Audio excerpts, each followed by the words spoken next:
राधे राधे साथियों, स्वागत है आप सबका मेरे चैनल कृष्णा माखन चोर पर। आज के वीडियो में चर्चा करेंगे सौंदर्य से परिपूर्ण उस लंकापुरी की जिसकी चकाचौंध ने रावण तक को नहीं छोड़ा।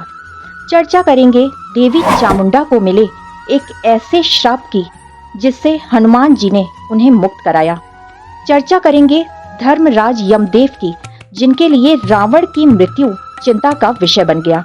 चर्चा करेंगे श्री राम भक्त वीर हनुमान की जिनकी चिंता का विषय रावण का मृत्यु बाण बना तथा मर्यादा पुरुषोत्तम की मर्यादा बनी। यदि आप सब भी श्री राम भक्त हैं तो कमेंट बॉक्स में जय श्री राम की हाजिरी जरूर लगाएं। प्लीज वीडियो को ज्यादा से ज्यादा शेयर करें ताकि और लोगों तक ये ठोस जानकारियां भी पहुंच सकें। चैनल पर नए हैं तो सब्सक्राइब करें और लाइक भी जरूर करें। लंका एक ऐसी नगरी है जिसका निर्माण विश्वकर्मा ने त्रिकूट पर्वत पर किया, जिसकी विशालकाय 4 दीवारी सोने की बनी है, जिसके द्वार नीलम, स्वर्ण, मोती और माणिक से विभूषित है। जैसे देवराज इंद्र की इंद्रपुरी है, वैसे ही सौंदर्य से परिपूर्ण है लंकापुरी। यह नाना प्रकार के अस्त्र शस्त्रों से परिपूर्ण है जो शत्रुओं तक के लिए अभेद्य है।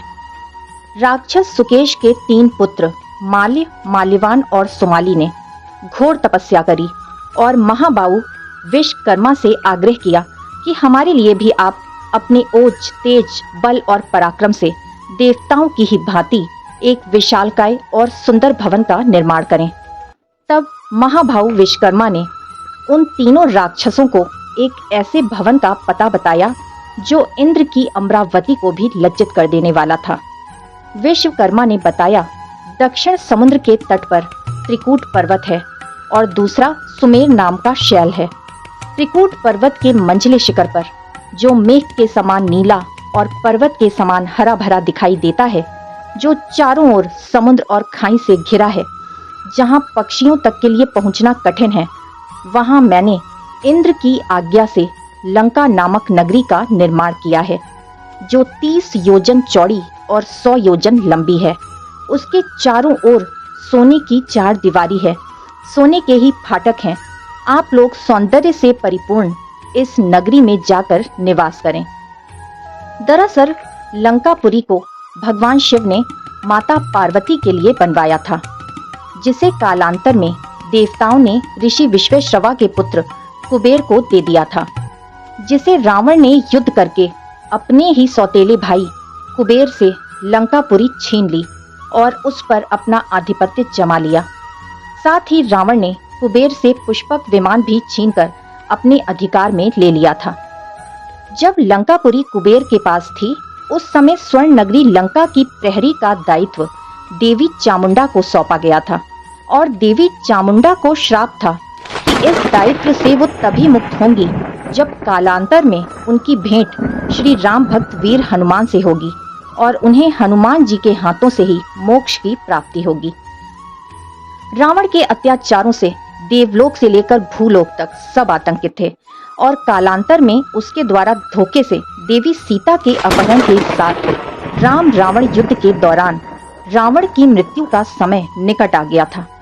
परंतु उस दुराचारी और परम शिव भक्त लंकापति रावण को इतनी असीम शक्तियां थीं कि अपनी मृत्यु के अस्त्र को भी उसने स्वयं संरक्षित करके रखा था।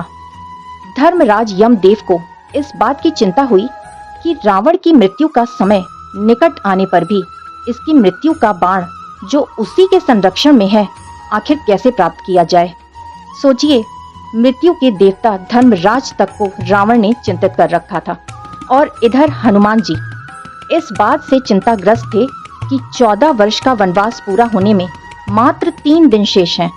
अभी रावण की मृत्यु ही नहीं हो पाई है, तो प्रभु देवी सीता को मुक्त कर वापस अयोध्या कैसे और कब लौटेंगे।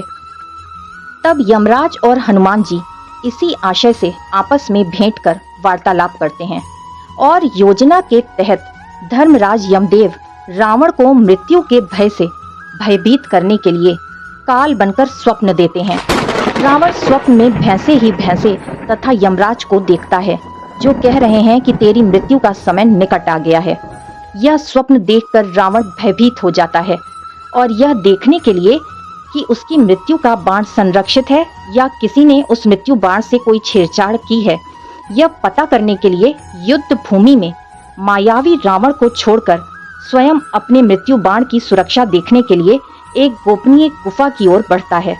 इधर हनुमान जी अपनी दिव्य दृष्टि से ये सब देख रहे थे और पूरे वेग से रावण का पीछा करते हुए उस गुफा में पहुंच गए, जहां रावण ने अपना मृत्यु बाण संरक्षित करके रखा था। इधर रावण इस बात से निश्चिंत होकर वापस चला जाता है कि मेरी मृत्यु का बाण तो सुरक्षित है, परंतु हनुमान जी उसकी मृत्यु का बाण जैसे ही लेने चलते हैं, वो सोचने लगते हैं कि इस तरह छल से रावण का मृत्यु बाण लेने पर मर्यादा पुरुषोत्तम इस बाण को स्वीकारेंगे या नहीं, क्योंकि ये उनकी मर्यादा के विपरीत है। उधर मंदोदरी को पता चलने पर वो कहीं छल का लांछन न लगा दे। इसी ऊहापोह की स्थिति में फंस जाने पर सभी देवतागण चिंताग्रस्त हो जाते हैं कि हनुमान जी को मृत्यु बाण लाने में कहीं विलंब न हो जाए। तब धर्मराज यमदेव स्वयं उस गुफा में पहुंचकर हनुमान जी की शंका का समाधान करते हैं और उनसे कहते हैं कि धर्म की रक्षा के लिए यदि छोटी सी भूल करनी भी पड़ जाए तो उसे पाप की श्रेणी में नहीं गिना जाता। हनुमान जी, अब आप इस कार्य में तनिक भी विलंब न करें। तब हनुमान जी इस बात से आश्वस्त हो जाते हैं कि ये कोई छल नहीं है, अपितु धर्म की रक्षा के लिए किया गया नेक कार्य है। और हनुमान जी रावण के मृत्यु बाण को लेकर तुरंत ही श्री राम के तुरीण में लाकर रख देते हैं और उन्हें ये भी याद आता है कि अगस्त्य मुनि ने हनुमान जी के बाल्यावस्था में उनसे यह वचन लिया था कि कालांतर में श्री राम द्वारा चलाए गए रावण के मृत्यु बाण की दिशा को परिवर्तित हनुमान जी करेंगे, जिससे वो मृत्यु बाण सीधे रावण की नाभि में जाकर लगेगा, जहां पर ब्रह्मा जी द्वारा दिया गया अमृत उसने संरक्षित किया था। उस अमृत कलश के फूटते ही रावण का अंत हो जाएगा। तब हनुमान जी ने ऐसा ही किया। इसी बीच माता सीता के साथ अशोक वाटिका में शगुन और शुभ संकेतों से वो समझ चुकी थीं कि श्री राम अब अति शीघ्र ही रावण का अंत करने वाले हैं और उन्हें अपने साथ ले जाएंगे, परंतु मंदोदरी को एक के बाद एक अशुभ संकेत मिल रहे थे, जिससे वो समझ रही थी कि रावण का अंत निकट है। परंतु वो एक पतिव्रता नारी थी और कोई भी कसर रावण को बचाने के लिए नहीं छोड़ना चाहती थी।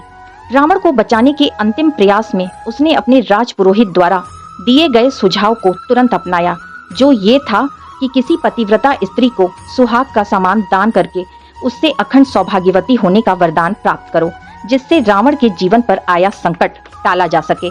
तब मंदोदरी ने राजपुरोहित से कहा, अब वो लंका में कोई भी स्त्री सुहागिन नहीं बची है, सभी के पति युद्ध में मारे जा चुके हैं। तब पुरोहित ने कहा, एक ऐसी सुहागिन पतिव्रता स्त्री जो तुम्हारे खानदान की ना हो, उसे अतिशीघ्र सुहाग सामग्री दान करो, उससे आशीर्वाद प्राप्त करो। वो स्त्री तुम्हारे ही महल में अशोक वाटिका में मौजूद है। तब मंदोदरी समझ जाती है और सुहाग सामग्री लेकर दौड़ती हुई माता सीता के पास जाती है और उनसे आग्रह करती है कि सीता, आप भी इस सामग्री को जल्दी ग्रहण करें और मुझे अखंड सौभाग्यवती होने का आशीर्वाद करें। माता सीता घोर कश्मकश में पड़ जाती हैं कि जिसके पति को मेरे पति श्री राम मारने जा रहे हैं, उसे अखंड सौभाग्यवती होने का आशीर्वाद देना कैसे संभव हो सकता है। तभी मंदोदरी के हाथ से सुहाग सामग्री छूटकर गिर जाती है। उधर प्रभु श्री राम रावण पर मृत्यु बाण छोड़ देते हैं, जिसकी दिशा पवनपुत्र हनुमान बिना छुए पवन के वेग से मोड़कर रावण की नाभि तक पहुंचा देते हैं और इस तरह रावण का अंत हुआ। उधर मंदोदरी का ये आखिरी अशुभ संकेत, पूरी सुहाग सामग्री गिरकर जमीन पर फैलना, उसे ये बता देता है कि रावण का अंत हो चुका है, अब अनिष्ट को टाला नहीं जा सकता। जब हनुमान जी स्वर्ण नगरी लंका को जलाने गए थे, तब लंका की प्रहरी माता चामुंडा हनुमान जी पर तलवार चलाती हैं, जो लौटकर बार बार उनके पास वापस आ जाती। तब देवी चामुंडा समझ जाती हैं ये कोई साधारण मानव नहीं है और हनुमान जी का परिचय पूछती हैं। तब हनुमान जी ने बताया, मैं श्री राम भक्त हनुमान हूँ। तब देवी चामुंडा बहुत प्रसन्न होती हैं और बोलती हैं, हनुमान, आज आपने मुझे लंका की प्रहरी बनने के दायित्व से, इस श्राप से मुक्त कर दिया, मुझे मोक्ष दिलाया। मैं आपकी आभारी हूँ। हनुमान जी इस तरह से देवी चामुंडा को श्राप मुक्त करते हैं। तो साथियों, आज के वीडियो में आपने सुना कि देवी चामुंडा को हनुमान जी ने श्राप मुक्त कैसे किया। धर्मराज यमदेव की चिंता का विषय रावण का मृत्यु बाण और हनुमान जी की चिंता का विषय रावण का मृत्यु बाण, मर्यादा पुरुषोत्तम की मर्यादा, इस सब को पार करते हुए हनुमान जी ने किस तरह से रावण की मृत्यु में श्री राम को पूर्ण सहयोग दिया। आज का वीडियो आपको कैसा लगा जरूर बताएं। अगर वीडियो पसंद आया तो ज्यादा से ज्यादा शेयर करें, लाइक करें और सब्सक्राइब करें। इसी तरह के वीडियो के साथ फिर से मिलेंगे मेरे चैनल कृष्णा माखन चोर पर। तब तक के लिए राधे राधे।